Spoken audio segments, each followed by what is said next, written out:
ऐका ना, मला थोडं बोलायचं आहे.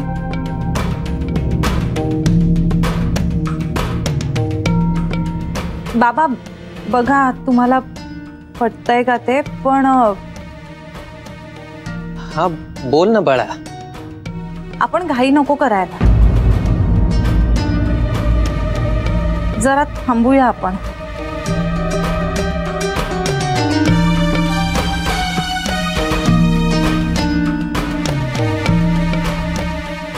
जानू, अगं काय बोलतेस तू?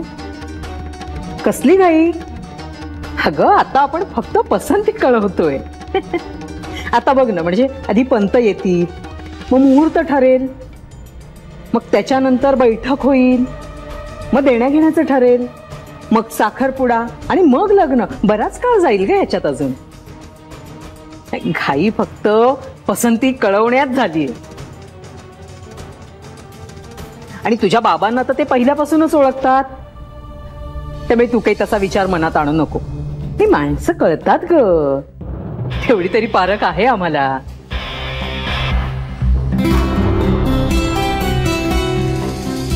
नाही, पण मलाही असंच वाटतं की आपण थोडा वेळ घेतलेला बरा. आजकालची मुलं आहेत. अहो काहीतरी काय जावई बापू, अहो आजकालच्या मुलांसारखी आहेत काही मुलं. बघा ना, मुलगी किती सोज्वळ, शहाणी आणि समंजस वाटते. अहो इतका अनुरूप जोडा आहे. मला तर असं वाटतं ब्रह्मदेवानेच गाठ बांधली आहे यांची. आणि आपण कशाला वेळ काढायचा? तुम्ही नका हो टेन्शन घेऊ, सगळं सुरळीत होईल.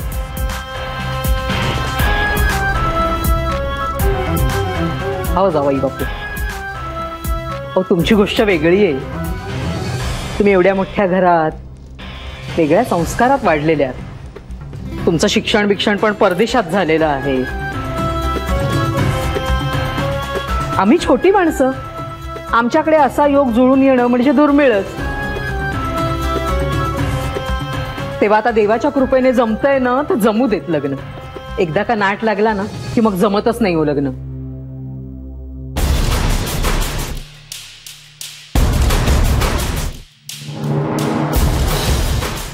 आई तुझं बरोबर आहे. हे बघ, आपण त्यांना नकार नाही कळवत आहोत, फक्त आपण थोडासा वेळ घेऊया, त्यांना सुद्धा विचार करायला वेळ मिळेल ना.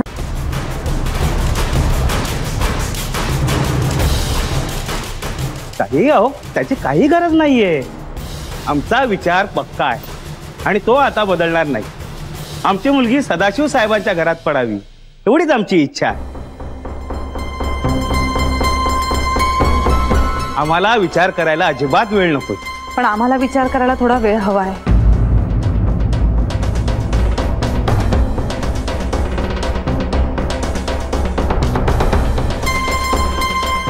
तुम्ही प्लीज राग नका मानू. जानू, जानू अगं काय झालंय तुला? सगळं सुरळीत चाललंय आणि त्याच्यात तू मध्येच कशाला कोडा घालतेस?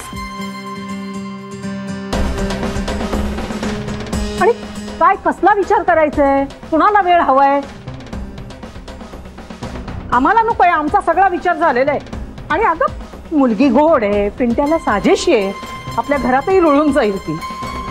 आणखीन कसला विचार करायचाय? आणि याच्यापेक्षा आणखीन काय असा विचार करणार आहोत अधिक वेळ घेऊन? हा आता उगाच मध्येच ती खुसपट काढू नकोस. कला, जानू म्हणते तर थोडा वेळ घेऊया आपण. तुम्ही पण तिची सिरी ओढलीत. तू जरा माझं ऐक कला. काय ऐकू? हा काय ग, शोभतं का तुला हे असलं वागणं? हा मुलीच्या मनाचा तरी विचार कर ना. बिचारी गरीब पोरगी येते. आई हे सगळं मला कळतंय. हो कळतंय, पण म्हणत नाही असंच ना. अगं आम्ही मोठी माणसं ठरवतोय ना. तुमच्यापेक्षा 4 पावसाळे आम्ही अधिक पाहिलेले. आम्हाला कळतं ना कसं वागायचं ते. कला, तरीही आपण थोडं थांबूया, जरा वेळ घेऊया. तुम्ही कला,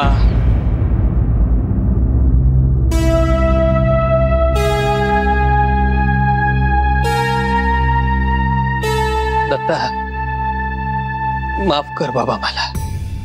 तुझ्या मुलीमध्ये दोष काढण्यासारखं काही नाहीये. सोन्यासारखी लेक आहे तुझी. अरे मी माझ्या जानूलाच बघतोय तिच्यामध्ये. पण तरी मला असं वाटतं की आपण थोडा वेळ घेऊया. हं? मी लवकरात लवकर माझा निर्णय कळवेन तुला. रागावू नकोस बाबा.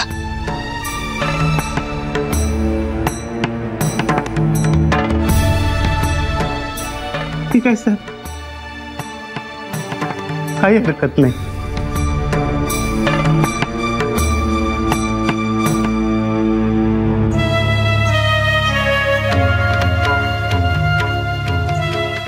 असं मनाला नाही लावून घ्यायचं बाळा. शांत हो. बर, तू काही बोललीस का जान्हवी ताईंना? अगं मघापर्यंत तर सगळं चांगलं होतं. तू त्यांच्याबरोबर वर गेलीस आणि त्या नाही म्हणाल्या. तूच काहीतरी बोलली असेल चुकीचं. ऐका हो, ती काही नाही बोलली मला. तुम्ही तिला नका बोलू असं. ती फार गोड मुलगी हो. तिचा खरंच काही दोष नाहीये यात. अहो दोष ना तिच्या नशिबाचाच आहे. मिसेस चला. चल, कळवतील ते नंतर. पांडुरंगाच्या मनात जे काही असेल ना ते होईल. चला येतो. कळवा काय निरोप असेल. हो.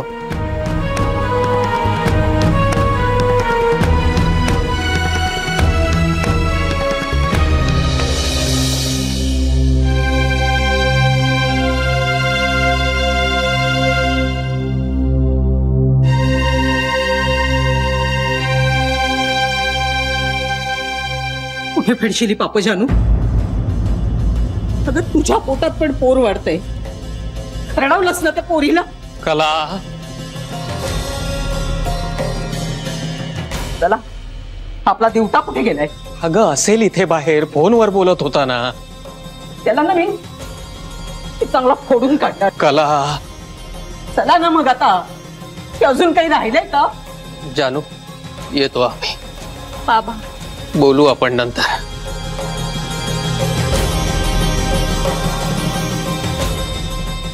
हाजी येतो. चांगलं होणारं कार्य आहे ना, त्याच्यात मध्ये खोड घातलीस तू. मला ना तुझं कधी कधी काही कळतच नाही. त्यापेक्षा ना इथे कार्यक्रमच ठरवला नसता ना तर अधिक बरं झालं असं. असंच वाटायला लागलंय मला. आई माझं तुम्ही ऐका. काही बोलू नका. हो, जावई बापू नाही. हो 25 वर्ष ओळखते मी हिला. हिचा स्वभाव काही बदलणार नाही. शेवटी कारलं कडू ते कडूच.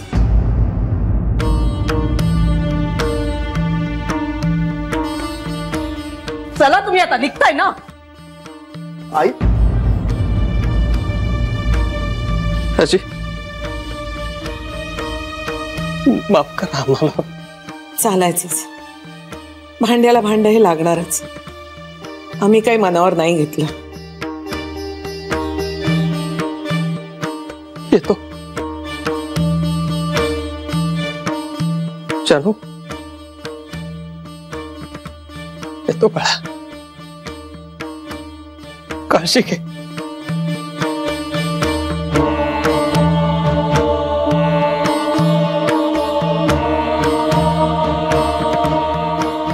येतो.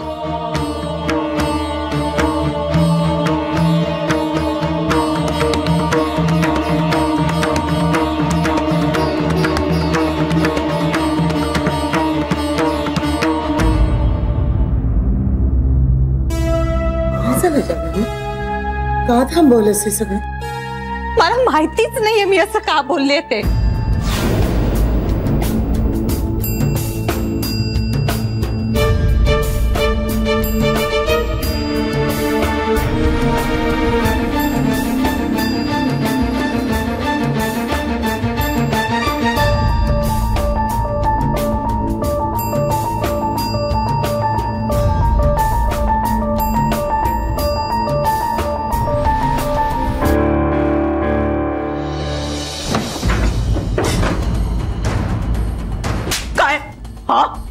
बोल बोल ना. बोल काय सांगितलंस ताईला?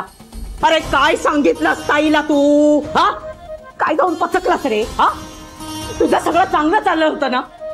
सगळं चांगलं घडवते मी, तरी देखील तुला काय अवदसा भरली मला सांग ना. का स्वतःचं चांगलं बघवतच नाहीये तुला? हा, अरे काय आमची अब्रू वेशीला सांगायची का तुला? अरे तुला काय करतेस तू हे? बघा ना, बघा तोंड उचकटतंय का बघा. अरे बोल ना, धडा धडा बोल. कला मारू नको, लहान नाहीये तू आता, लग्नाचं झालंय.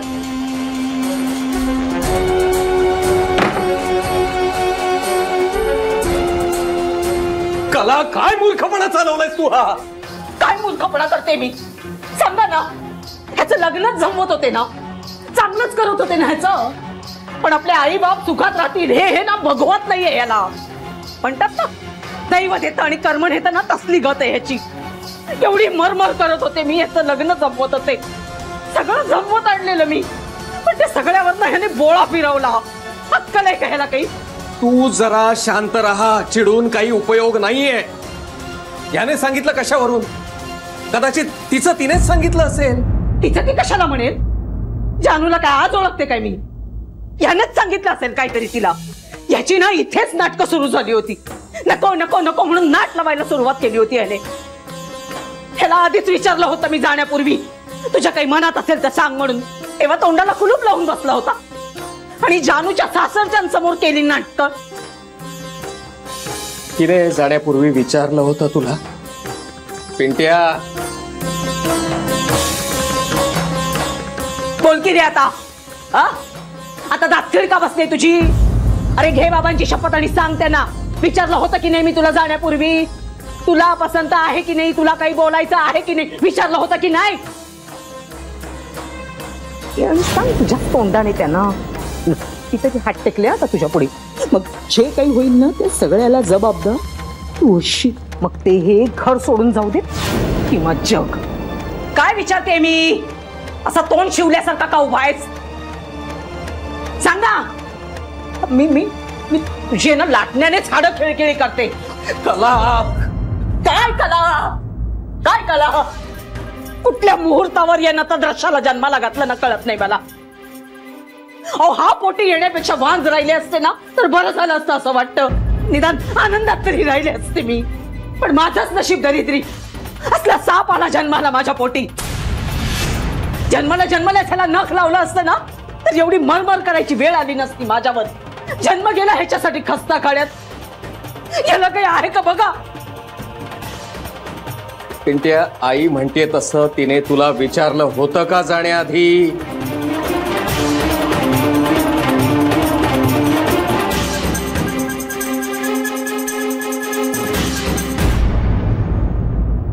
बघितलं म्हणाले होते ना मी.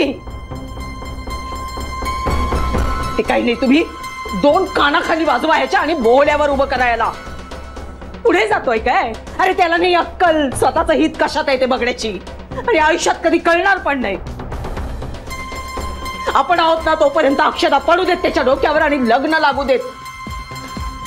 आपल्यानंतर तो आणि त्याचं नशीब, मग करू दे त्याला काय करायचं ते. तू पहिला हे सांगायला सांगितलंस? तोंड उचकटून बोलतोय का बघा.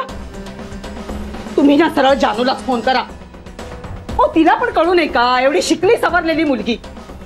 हो आपल्याशी बोलायचं की ह्याच्याशी बोलायचं, आणि ती पण ह्याच्या तालावर नाचायला लागली. कला तू जरा गप्प राहा. जान्हवीने हे सांगितलं, यामागे ही काहीतरी कारण असणार आहे. बरं मग तिने आपल्याला सांगायचं ना, डायरेक्ट पाहुण्यांसमोर का सांगितलं? अगं त्यामागे ही काहीतरी कारण असेल. वाटलंच मला, वाटलंच. काहीही झालं तरी तुम्ही जानूने केलेली चूक कधी मान्य करणार का?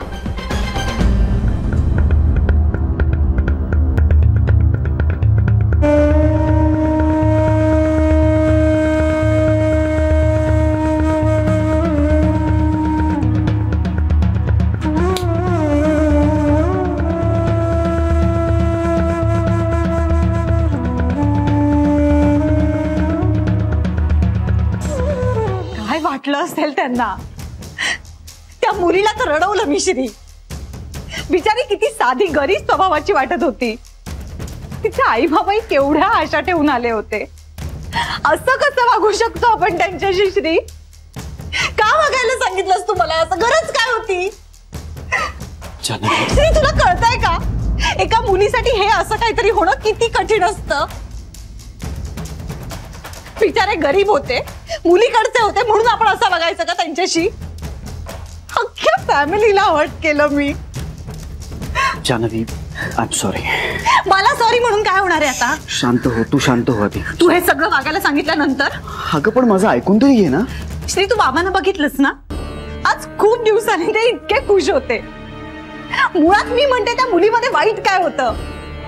मला तर पिंट्यासाठी खूप अनुरूप वाटली ती. चांगला संसार करेल पिंट्याची असं वाटलं होतं. पण हे पिंट्याला वाटतंय की नाही हे त्याला विचारायला नको? म्हणजे पिंट्याला त्या मुलीशी लग्न करायचं नाहीये. म्हणजे मग हा सगळा घाट कशासाठी घातला? हे सगळं त्याला हवं होतं म्हणून केलं ना आपण? मग आता लग्नच करायचं नाही या म्हणण्याला काय अर्थ आहे? जान्हवी, अगं त्याला लग्न करायचं नाही असं नाही म्हणालो मी. त्याला त्या मुलीशी लग्न करायचं नाहीये.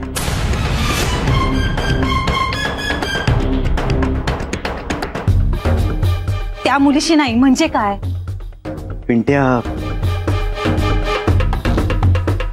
पिंट्याचं एका दुसऱ्या मुलीवर प्रेम आहे.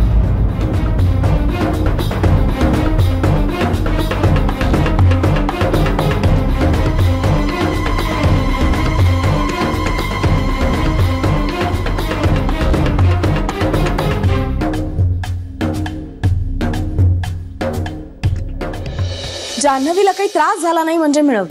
तिला काहीही होणार नाहीये. पण जान्हवी असं का म्हणाली असेल हेच कळत नाहीये मला. काहीतरी कारण असणारच ना.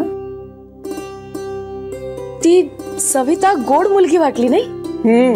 अगदी पिंट्याला शोभेल अशी. मला तर सगळेच घरातले चांगले वाटले. पण जान्हवीची आई जरा चिडलेली वाटली. ती चिडलेलीच होती. अगं कुणीही चिडणारच ना. म्हणजे अगदी ठरत आलेल्या लग्नात खोडा घातल्यासारखं झालं ना. आपण बोलूया का जान्हवीशी? नको, श्री गेला ना त्याला बोलू दे. जान्हवीच्या बाबांनाही फार लागलं वाटतं हे सगळं. म्हणजे ते मुलीचे वडील त्यांचे मित्रच निघाले ना. मला एकंदरीत ती माणसं माणुसकी असलेली वाटली. तसं पाहायला गेलं तर पिंट्याकडे ना धड शिक्षण ना घर, तरी माणसं बघून ती मुलगी द्यायला तयार झाली. जान्हवीने असं बोलायला नको होतं ना. पण मला ना पिंट्याचं सुद्धा काहीतरी बिनसलंय असं वाटलं. हो का? मला नाही वाटलं ग तसं. मला तरी वाटलं तसं. अगं बुजला असेल तो, पहिलाच प्रसंग ना. तेही खरंच. मग आपण काय करूया आता? काहीही करायचं नाहीये आणि तुम्हाला कोणी विचारल्याशिवाय काहीही बोलायचं नाहीये. कळलं? जान्हवीला बाहेर जायचं नव्हतं म्हणून हा कार्यक्रम आपण आपल्या घरी केला. आपण त्यांना कितीही जवळचे असलो तरी हे आपल्या घरातलं कार्य नाही हे लक्षात ठेवा. लग्न ठरलं, सगळं व्यवस्थित झालं, तेव्हा आपल्याला इन्व्हॉल्व्ह व्हायला काहीही हरकत नाहीये. पण ठरण्याच्या प्रक्रियेत आपलं काहीही म्हणणं असता कामा नाहीये. बरोबर आहे तुमचं आई. पण जान्हवी. हो ना, मला तिचीच खरं तर काळजी वाटते. श्री आहे ना बरोबर, तो बरोबर हँडल करेल तिला. काय झालं? आम्ही जान्हवीची वाट बघत बसतो मग आता. पण तिने काही सांगितल्याशिवाय तिला विचारायला जाऊ नका. तिला सांगावंसं वाटलं तर सांगेल. उगाच खोदून खोदून तिला विचारायला जाऊ नका. तिला नसेल सांगायचं तर नाही सांगणार ती. आणि नाही सांगितलं तर काहीही बिघडत नाहीये. सगळं आपल्याला आत्ताच कळायला पाहिजे असं नाही. ठरलं किंवा नाही ठरलं, जे असेल ते वेळ आली की कळेल.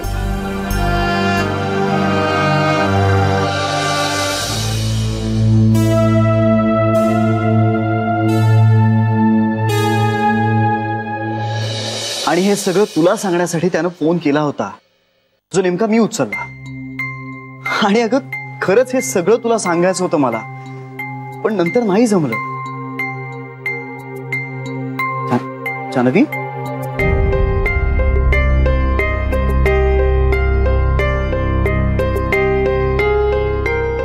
काय झालं? बोल ना. पिंट्यावर रागावलीस का तू?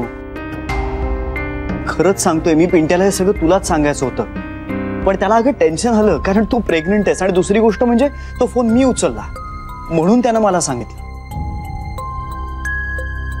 अरे तुला सांगितलं काय आणि मला सांगितलं काय एकच आहे. मग आता कसला विचार करतेस? माझा ना सगळा गोंधळच झालाय. म्हणजे पिंट्याच्या बाबतीत तर मला धक्काच बसलाय आणि सवितासाठी खरंच वाईट वाटतंय. किती गोड मुलगी रे ती, काय वाटेल तिला? अगं अजून कशात काही नाही आणि तू कशाला टेन्शन घेतेस एवढं? त्यांचं काही लग्न ठरलेलं नाहीये. आता ते कसं मोडायचं असं टेन्शन यायला. हे जर सगळं लग्नानंतर कळलं असतं तर किती अवघड झालं असतं सगळ्यांसाठी. मला मान्य आहे की ती खरंच खूप गोड मुलगी आणि आपण शोधू ना तिच्यासाठी. आपण बोलू तिच्याशी, तिच्या घरातल्यांशी, त्यांना समजावू आपण. पण आता या सगळ्याचं तू टेन्शन घ्यायची काही गरज नाहीये. हो म्हणजे हे असं होऊ शकतं.